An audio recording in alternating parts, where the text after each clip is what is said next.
안녕하십니까. 6.25 기똥이 인사드립니다. 충성!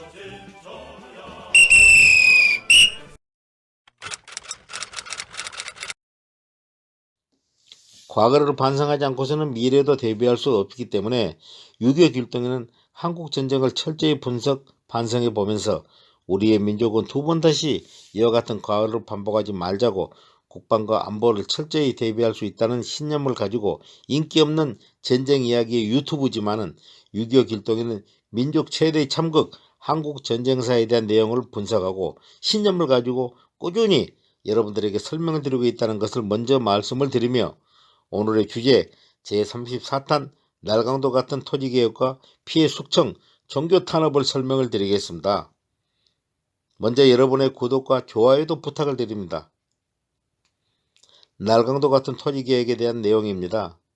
북한군이 남한을 침공해 3일 만에 서울을 점령한 후에 낙동강 이남과 부산을 제외한 전 지역까지 점령을 해서 제일 먼저 착수한 것은 민중봉기에 의한 공산주의 사상주의에 의한 조직을 편성하려 했으나 민중봉기는 도시는 물론이고 농촌에서도 지지를 받지 못하자 남한 주민 중 최하위층을 각종 조직의 장으로 임명해서 가진 자들과 배운 자들을 핍박하며 인민재판이라는 것을 수단으로 해서 선동과 공포로 몰아넣기 시작했는데 여명이나 인민반장들 그리고 청년동맹 등이 빨간 완장을 차고 다니면서 앞장선 것은 공산군이 남침하기 전에는 나머지 머슴이나 식모, 직장의 사원 등으로 살고 있었던 이들이 최하위 계층이었는데 남한 사람들에게는 빨간 완장을 딱 턱 채워주니까 그들의 행패는 북에서 공산군과 함께 내려온 사람들보다도 훨씬 더 악랄하게 설치됐으니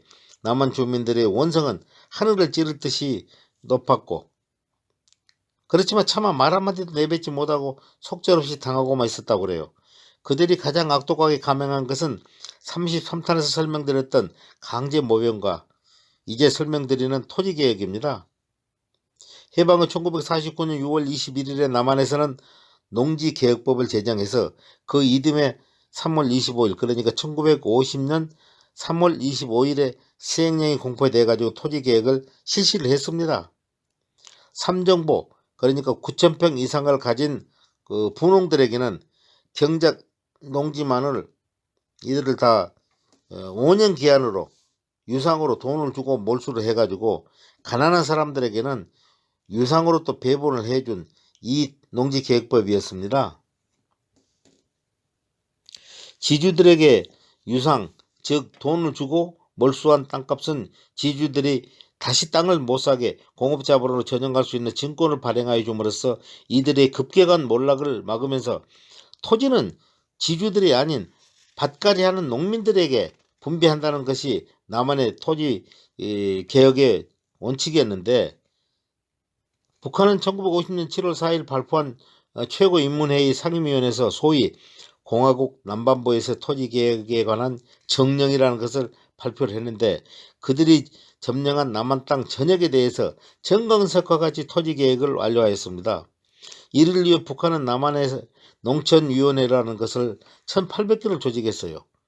그리고 14만 명의 토지개혁 전위대로 선발해서 활동하도록 했고 남한에서 실시한 토지개혁은 46년도 1946년 북한이 자신들이 실시했던 무상몰수 무상분배 그러니까 돈 안 주고 그냥 몰수하고 돈 안 주고 분배를 하는 그런 방법이었지만 남한은 그게 아니고 돈을 주고 몰수를 하고 또 돈을 받고 또 분배를 해주고 이랬다고 그런 거 아닙니까? 그게 다른 거예요.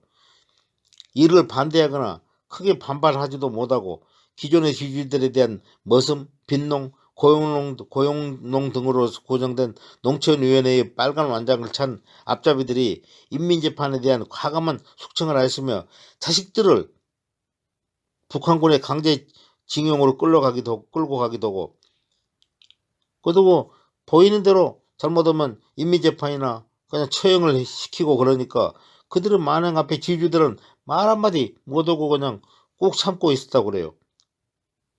그리고 북한은 수확량의 25%를 현물로 과세하기로 하고 평당 수확권을 산출하는데 벼, 조, 콩 등의 모든 과일들에 대해서는 일일이 나라를 세워가지고 면적 대비 25%를 계산해서 수탈을 해갔으며, 공산군에 행군하다가도 식량이 떨어지면은 민가에 들어가가지고 온 마을을 전부 다 뒤져가지고 식량을 압수하고 약탈을 해갔다고 그래요.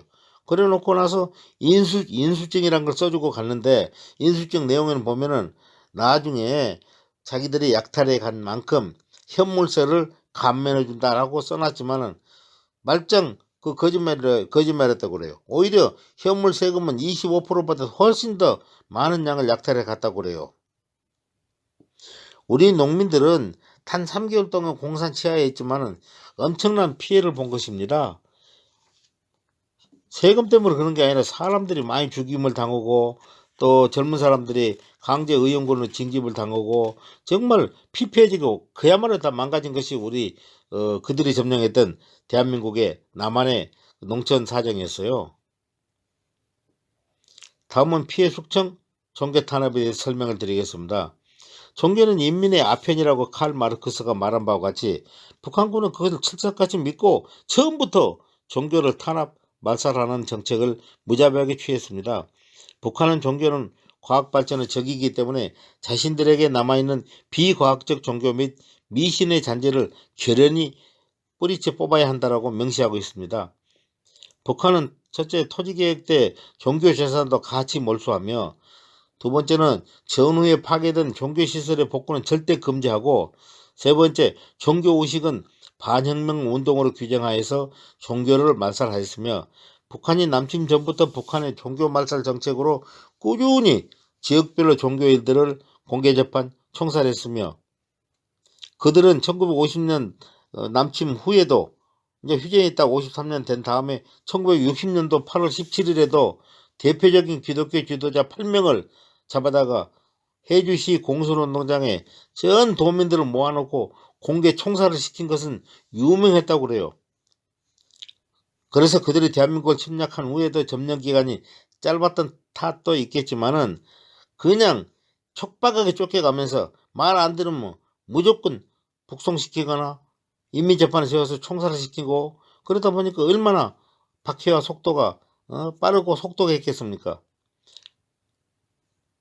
피동적이라는 것은 능동적인 것보다 더 영광스럽고, 사랑은 미움보다 더 생산적이라는 것을 몸소 보여준 것이 종교인들의 정말 실행에 대한 교훈이라 그럴까? 생각이었습니다. 그럼 종교별로 이와 같은 박해를 어떻게 받았는지 한번 제가 말씀을 드리겠습니다. 우선 천도교입니다. 천도교는 농민과 영세층의 광범위한 세력을 끼고 있는 청우당으로 조직되어 있기 때문에 노동자, 농민을 위한다는 공산 정권으로서 처음부터 표적이 되어서 탄압이 되기 시작했으며, 다른 종교보다 더 혹독한 숙청을 감행함으로써 동학란의 전통과 3.1운동의 주동 세력으로서 역사를 가진 천도교는 행동주의적인 레지스탕스를 벌였기 때문입니다. 북한이 남한을 무력 점령을 하고 난 즉시 오세창, 최린시 등 천도교 지도자들에게 방송 등의 협조를 강요했지만은 공산당과 천도교와의 관계를 잘 알고 있는 천도교인들이나 지도자들은 태극단, 구국단 등을 결성해가지고 지하에서 반공주의를 행동으로 옮기다가 카진 회의와 억압으로 33인이 한 명이었으며 천도교 장로였던 오세창 선생을 강제로 끌어내어서 북한 공산당이 써준 원고를 가지고 지지방송을 시킨 일화는 유명합니다. 오세창 선생은 말수도 적고 조용하고 강직한 성품인데 결국 끌려나가가지고 그놈들의 총칼 앞에서 위협에 못 견디다가 방송을 하게 됐는데, 당시에 방송을 들었던 사람들은 막 흐느끼면서 벌벌 떨면서 원고를 읽던 목소리였다고 그 증언을 했습니다. 최린 선생도 명륜동 집을 포위하고 위협하면서 방송을 해줄 것을 강요했지만은 자신은 병들고 노쇠하고 움직이도 못한 몸이라고 거절했는데, 결국은 강제로 납북을 해가지고 북으로 보냈는데 올라가면서 북송 중에 총살을 당했다고 그래요. 천도교인 중 김동수란 사람은 현역 육군 중령이었는데 후퇴를 하지 못하고 서울에 이제 숨어 살고 있을 거 아닙니까? 근데 팔탄동 집에 머무르다가 일가족이 몰살을 당하게 됐으며 100여 명이 납북됐는데 천도교 신자 중에서 김정중, 유동량, 김정섭, 구중회 이런 분들은 모두 다 납북이 됐다고 그래요. 공산군의 남침 후에 숫자를 밝힐 수 없을 정도로 대거 숙청과 학살로 교인들을 압박을 했고 천도교 자료에 의하면 수만 명은 될 것이라고 말하고 있습니다. 유엔군은 인천 상륙작전으로 공산군의 상황이 불리해지자 공산군들은 천도 교인들을 모조리 잡아다가 창고나 광산의 굴 속에다 쳐놓고 휘발유를 뿌려서 몰살을 하거나 다이너마이트를 폭발시켜서 죽이고 또 그래도 살아남은 사람들은 총으로 쏴주겠다고 합니다. 다음은 불교의 순환입니다. 공산치하에서 불교도 다른 종교 못지않게 박해와 탄압을 많이 받았습니다. 대부분의 절이 산속에 있었기 때문에 불교 말살 정책으로 조계종 총무원의 위장 월남 자를 위장 침투시켜가지고 요직에 앉혀가가지고 불교 지도자 20여 명을 온갖 수법으로 집합을 시켜가지고 제일 먼저 6월 30일에 납북을 해간 사실이 밝혀지고 있습니다. 당시 해인사 등 여러 유명 사찰을 불지르려고 한 것도 스님들의 목숨을 건 북한군 장교들을 설득해가지고 화재로 인한 손실, 불교 유물을 온전히 보호하였다고 합니다. 특히 해인사의 효봉 스님의 피나는 설득과 노력으로 8만 대장경을 지켜낸 일화는 지금도 불자들에게 회자되고 있다고 합니다. 북한군은 신부, 목사, 성녀들을 놀고 먹는 착취 계급으로 단정하여서 압박을 가하거나 살해했으며 북한군들이 도망칠 때 서울의 세절, 즉 봉원사, 양주의 봉선사 등 많은 절을 불지르고 갔고 순천의 송광사에서는 더 끔찍한 일이 있었어요. 10여 명의 스님들을 한꺼번에 모아가지고 학살해가지고 다 죽이고 절에도 일부 불을 지르고 불자들도 많은 피해를 입히고 그냥 갔다고 그래요. 다음은 천주교 순환사입니다. 천주교는 공산주의자들이 종교 중에서 천주교를 제1호의 적으로 규정하고 핍박한 것은 널리 알려진 사실입니다. 북한이 6.25 때 공산군 장교들에게 하다는 비밀 문건에는 이런 내용이 있어요. 천주교 신부 한 명을 병력 일개 사단에 맞먹을 만큼 평가하라고 지령을 내렸습니다. 북한이 남한을 점령한 3개월 동안 천주교가 겪은 순환과 순교의 기록은 다른 종교보다 더 가혹하고 처참하였다고 그래요. 더욱이 신부는 신도들을 버리고 피난가지 않는다는 일종의 불문율과 전통이 있기 때문에 가장 많은 성직자들과 신도들이 학살을 당했으며 많은 수의 신부들이 납북되었다고 그래요. 천주교에서는 특히 외국인 성직자, 외국인 수녀들이 희생자도 98명이나 됐고 성직자들만 150여 명이 희생됐다고 그래요. 그러니까 성직자들이 이렇게 많이 희생되는데 신도들의 희생은 얼마나 큰지 가히 짐작을 할 수도 있지 않겠습니까? 다음은 기독교 순환입니다. 기독교는 정말 말할 수가 없어요. 북한은 타 종교에 비해서 세계적으로 다 그렇습니다만 기독교 교세가 비교적 크잖아요. 그래서 넓은 지역에 광범위하게 뿌리를 내리고 있다는 것에 한꺼번에 통제가 안 되니까 처음에는 회의 정책을 썼어요. 그 탄압을 하지 않고 제한만을 가하면서 백방으로 이용하려고 노력을 했는데 평양으로부터 2명의 붉은 지도급 종교인들이 서울에 와서 집회를 열고 대규모 집회를 열었어요. 신앙의 자유와 교인들의 신분을 보장하겠으며 기독교인들도 노력대원과 군비 정강을 위해서 헌금에 적극 참여해달라고 가문 이설로 설교를 하고 깨웠지만 갈수록 그들의 뜻대로 이루어지지 않자 본색을 드러내면서 무자비한 탄압과 학살을 하게 됐으며 목사로 가면 무조건 총살을 하였고 기독교인이라면 한 건물을 모두 다 밀어넣고 불을 질러서 몰살시켰던 것이 전국적으로 수십 군데나 됐다고 그래요. 기독교인들에 대한 탄압의 예를 몇 가지만 들어보겠습니다. 카나다 출신 의료 선교사가 설립한 강원도 철원의 장흥교회라고 있어요. 지금의 철원군 동성읍에서 갈마랍 즉 지포리로 가는 측방도로인데 그 중간 부근에 장흥리가 있는데 장흥리는 임꺽정이가 논일었다는 고석정 가까이 있는 곳입니다. 고석정 유원지 말입니다. 이곳은 교회에서 9.28 수복 후에 북한군이 퇴각하면서 100여 명의 신도들을 살해했고 서기훈 목사도 체포해서 처형을 하고 퇴각하였다고 그래요. 전라북도 김제 만경교회는 10월 1일 공산군이 퇴각 후에 우물에서 남녀 교인들의 시신 수십 구가 발견돼 꺼냈다고 그래요. 이들 신도들은 쇠망치로 머리를 맞거나 죽창에 찔려서 죽임을 당한 상태였다고 합니다.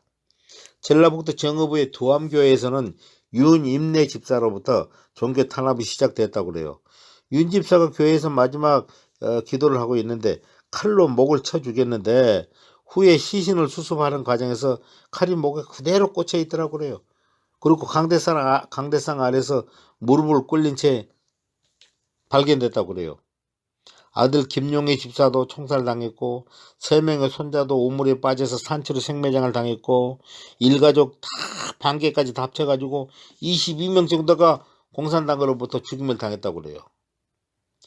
그 외에도 전남 영광군 염산교회에서는 11살 어린이를 포함해서 194명이 희생이 되었고 전남 영안군 군서면의 구림교회, 매월교회 등에서도 몸에 돌을 매달아서 수장을 시키거나 공동매제를 끌고 가서 생매장을 시켜서 죽이거나 또는 산채로 불을 질러 태워 죽이는 등 지금까지 제가 말씀드린 몇몇 교회만의 이런 피해가 아니라 이런 만행들은 북한이 남침 후에 점령한 남한의 전 지역의 교회, 사찰, 성당 등에서 무수히 이루어지고 학살을 했던 것입니다.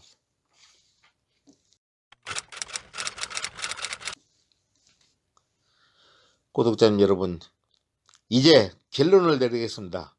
설명을 드린다면 나라를 제대로 지켜내지 못한 결과는 북한군의 온갖 구실과 만행으로 수많은 국민들과 종교인들이 희생을 당하였던 것입니다. 참으로 슬프고 가슴 아픈 일이 아닐 수가 없습니다.